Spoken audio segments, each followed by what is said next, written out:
propósito da fé genuína é te conduzir a enxergar a Cristo.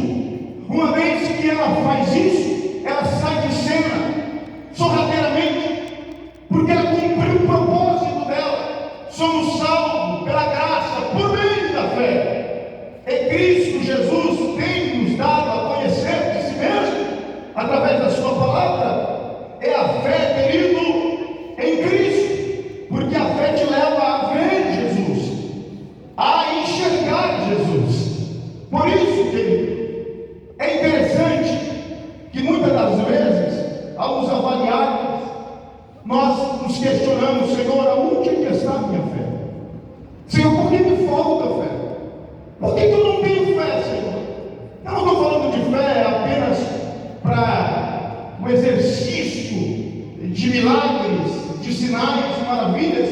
Eu estou falando de fé e desse bom combate para uma vida resoluta, para uma vida cristã à altura, para uma vida cristã com dignidade, com honra, porque isso sim é vida cristã. É um combate, mas é um bom combate. A igreja não é um exército que anda trôpego, não é um exército que anda campalhante, feito um povo moribundo, não. Eis que surge um povo forte, revestido de poder, que não teme nem a morte, nem a ele pertencer. A igreja é um exército avançando para a glória de Deus. Mas não, a gente gosta de dizer que a igreja é um hospital, onde está todo mundo respirando por aparelho. Não, irmãos, tem gente sim respirando por aparelho, mas tem gente que está com o peito inchado, cheio de fé na pessoa bendita de Cristo, dizendo: eu estou avançando, eu estou avançando. A batalha é terrível, mas eu estou avançando. A batalha é grande, mas eu estou avançando pela fé. Aleluia. Olha, irmãos, perguntamos por que nos falta convicções. Por que às vezes parece que nós estamos mais para lá do que para cá? Por quê? Como avaliamos se temos uma fé verdadeira? Se a nossa fé está em Cristo, ou em qualquer outra coisa? Se está em qualquer outra coisa, a gente está frito. Irmãos, quando a gente olha para Romanos, capítulo 16, e o versículo 16, aliás, perdão, 26, Romanos 16, 26, o escritor, o apóstolo Paulo, diz: para a obediência da fé, o que foi escrito e dado às nações, para a obediência da fé. Como a gente faz um exame se temos uma fé verdadeira, uma fé genuína em Cristo Jesus, que está nos desvendando Jesus, como disse Pedro, que se acha em honra na revelação. Pastor, aí é futuro, revelação é futuro, não é futuro, não é futuro. A gente gosta de jogar a eternidade, né? A vida eterna, melhor, para o futuro. Mas João 17:3 diz que a vida eterna é esta: que conheçam a Ti só como o único Deus e a Jesus Cristo a quem Tu enviaste. Vida eterna está muito mais ligada à qualidade do que à quantidade, longevidade. Então, querido, vida cristã com qualidade é uma fé que te leva a enxergar Jesus pelos olhos da fé. Você enxerga sem ver. Então, quando nós olhamos para Romanos 16, 26, Paulo diz que para a obediência da fé, toda a fé que não te leva e não me leva, que não se conclui com obediência, ou que não resulta em obediência, é uma fé duvidosa ou no mínimo perigosa. Toda fé que não conclui-se, que não termina-se em obediência, deve ser questionada, deve ser avaliada, deve ser feito um diagnóstico. E logo, se falando de diagnóstico, é interessante, a gente vai ao médico, né? Aí o médico passa uma porção de remédio, não vou tomar isso aqui não. Isso aqui não vou tomar, isso aqui também não, isso aqui não. Então, não adiantou nada. A gente sempre sabe um pouco mais do que os médicos. Então não funciona. Aí a gente vai para o autoexame, vai para a Bíblia, vê o diagnóstico, vê a receita, sabe que remédio tem que tomar e a gente não toma. E aí o que acontece? Não muda. Não muda. Então a fé precisa resultar em obediência. Por isso que eu gosto muito de Tiago, sempre que falar de fé, é preciso cruzar com Tiago, linkar com Tiago, o apóstolo Tiago, porque ele diz: você diz que tem fé, muito bem, então mostra-me as suas obras. Mostra-me as suas obras, porque eu não consigo ver a tua fé, mas eu consigo ver as tuas obras. E se você diz que tem fé, mas não tem obras, a tua fé é morta. O que tem de crente, irmão, diz que tem fé, mas você não consegue colher nada, não tem um fruto. Está igual aquela figueira que Jesus foi lá para comer e não tinha nada. Jesus disse: não nasce mais nada de ti, porque você está aí há tanto tempo e só tem folha, só tem aparência, só tem boniteza, mas não tem fruto. Então Tiago disse: você quer mostrar a fé que tem? Mostra-me pelas tuas obras. Eu não estou dizendo que é as obras que salvam, mas todo salvo pratica obras. Irmão, pior do que não ter fé é ter uma fé morta. Pior do que não ter fé é ter uma fé morta. Eu gosto do Dr. Tozer, que ele diz o seguinte: que todo o inimigo declarado da fé, todo incrédulo declarado, todo inimigo de Deus e da igreja, ele tem muito mais respeito dos céus, de Deus, do que um cristão declarado que se opõe à obediência da fé. Então um ateu, uma toba, tem muito mais o respeito de Deus do que um cristão que se diz cristão com fé, mas que não se entrega à obediência. Não se entrega à obediência. Entra culto, sai culto. Entra ano, sai ano, e a vida cristã, raquítica, anêmica, apática, está retrocedendo. Mas se você me ouve nesta noite com o teu espírito, com a tua alma, eu quero dizer em alto e bom som: a tua fé resume-se em obediência. Se não tem obediência, questione-se. Se não tem obediência, a tua fé não está em Cristo. Pode ser que esteja na denominação, pode ser que esteja na instituição, no pastor, no amigo, na amiga, mas não em Cristo, porque a fé em Cristo te leva à obediência. Obediência. E a gente tem um mal muito sério, que é achar que oração é um substituto à altura para a obediência. Oração, jejum, consagração são necessários, mas nunca serão substituto para a obediência. Ore, mas obedeça, jejue, mas obedeça, leia a Bíblia, mas obedeça. Obedeça, porque obedecer é melhor do que sacrificar. Obedecer é melhor do que sacrificar. Aleluia. O horário vai, mas amados, caminho para a conclusão. Primeiro, tenha em mente: você está no combate, mas é um bom combate.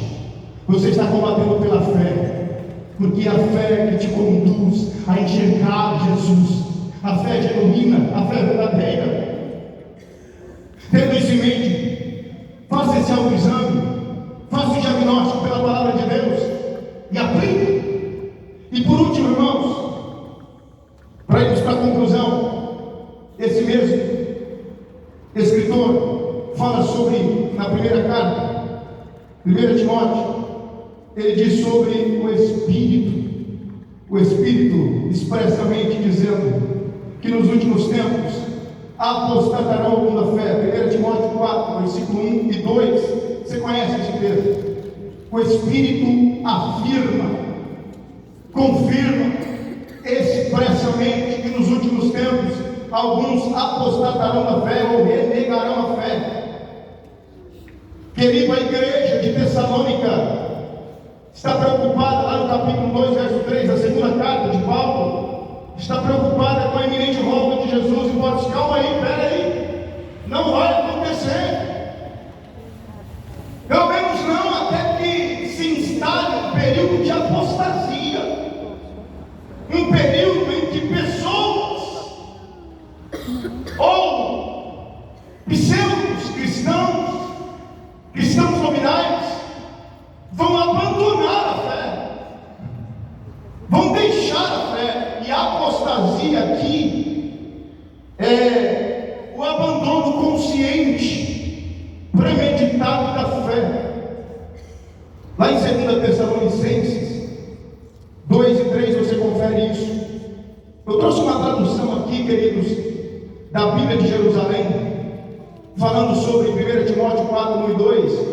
O versículo 2 termina assim: que tem a própria consciência como que marcada por ferro quente. Um período que se instalaria, e a igreja de Tessalônica, quase 2000 anos atrás, estava preocupada. Nós não devemos estar preocupados. E aí Paulo nos diz: já tem um período de apostasia, em que os homens terão as suas mentes cauterizadas. A Bíblia de Jerusalém diz: tendo as suas mentes como que marcadas por ferro quente. É o famoso Moshiach, é o ferro que vem para cauterizar, para tirar a sensibilidade. A gente acompanhou alguns irmãos ali no assentamento quando pastoreávamos, e o irmão dizia: pastor, eu tenho que mochiar o gado. Que é isso, mochiar gado? Vou lá cortar o chifre e vou queimar aonde eu cortei, para cauterizar ali os nervos, para ele não sentir mais dor, Então a Bíblia diz aqui que estes homens teriam as suas mentes cauterizadas, insensíveis, ensinando doutrinas de demônio. E o que tem de gente, irmão, aplaudindo essa turma, o que tem de gente acompanhando essa turma, de que não se prega a fé na revelação de Jesus Cristo, mas uma fé prática para aqui e agora, para mudança radical aqui e agora, prosperidade, coisa desse tipo. Então esse período está muito mais nítido para nós, né? E nesse se abarcam os desigrejados e coisa do tipo, que já não mais se preocupam em conhecer Jesus, em ter um encontro com Jesus, em ter comunhão com Jesus. Não. Então este período, disse Paulo, marcaria a iminente volta, ou precederia a volta de Cristo. E é isso que eu quero que você e nós juntos pensemos aqui, sobre a batalha da fé, porque se instala, de modo geral, esse abandono, e muito mais terrível ainda, irmãos, é você ver que tem pessoas que elas não deixaram de vir à igreja. Elas continuam vindo à igreja, mas elas abandonaram Jesus faz muito tempo. Elas não desistem de vir ao templo, elas desistem de Jesus. Elas desistem, estão insensíveis.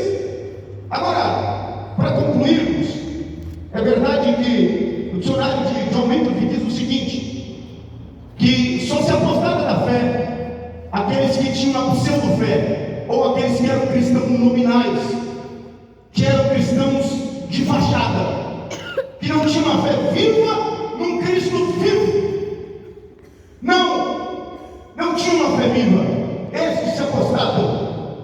Mas aqueles que têm um novo nascimento e têm uma fé verdadeira, quando eles estão se desviando do caminho, Jesus, Deus, tem um método peculiar. É tipo aquele mãe, pai, criou Havaianas 43, vara de goiabeira, cinta.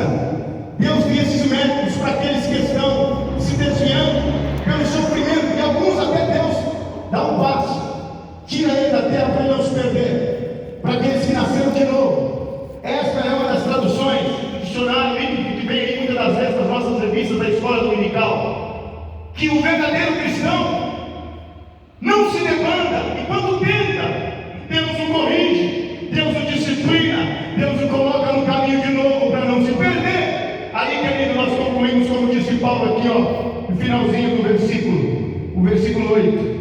Já agora, a coroa da justiça me está guardada, a qual o Senhor, o reto juiz, me dará naquele dia, e não somente a mim, mas também a todos quantos amam a sua vinda. Qual é a recompensa? Qual é o resultado de guardar a fé verdadeira no Cristo da cruz? A recompensa é receber a coroa das mãos dele, receber o galardão das mãos dele. Paulo confirma isso, e confirma dizendo: não somente a mim, mas a todos quanto amam a sua vinda. Estamos batalhando, queridos.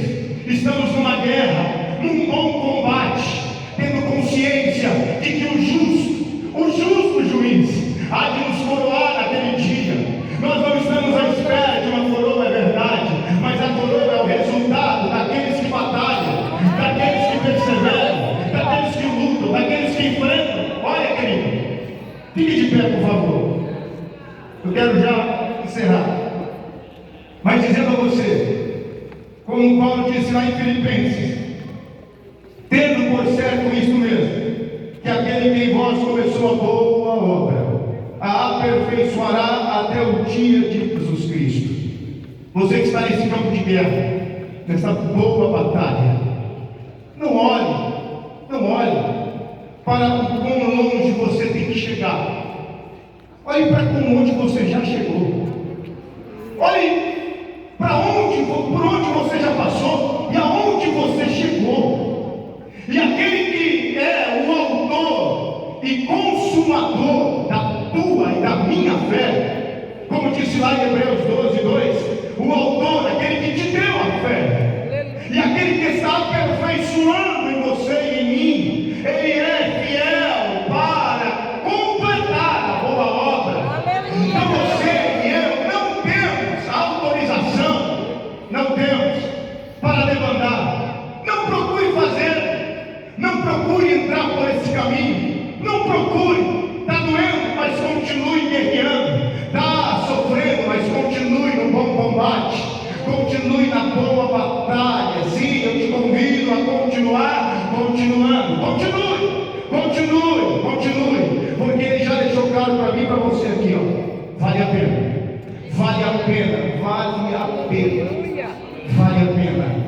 Combatermos o bom combate da fé.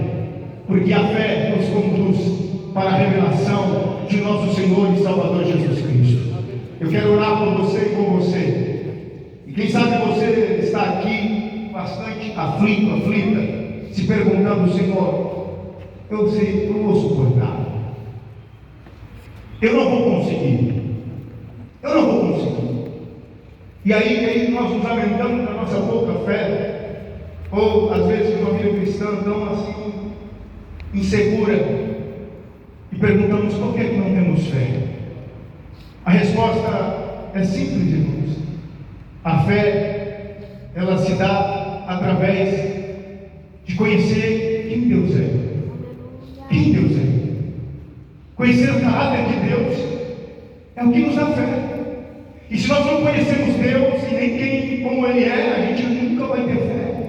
É por isso que eu gosto de Jeremias 9, versículo 23 e 24, quando ele diz assim: diz o Senhor, não se glorie o sábio na sua sabedoria, não se glorie o forte na sua força, não glorie-se o rico na sua riqueza, mas aquele que se gloriar, glorie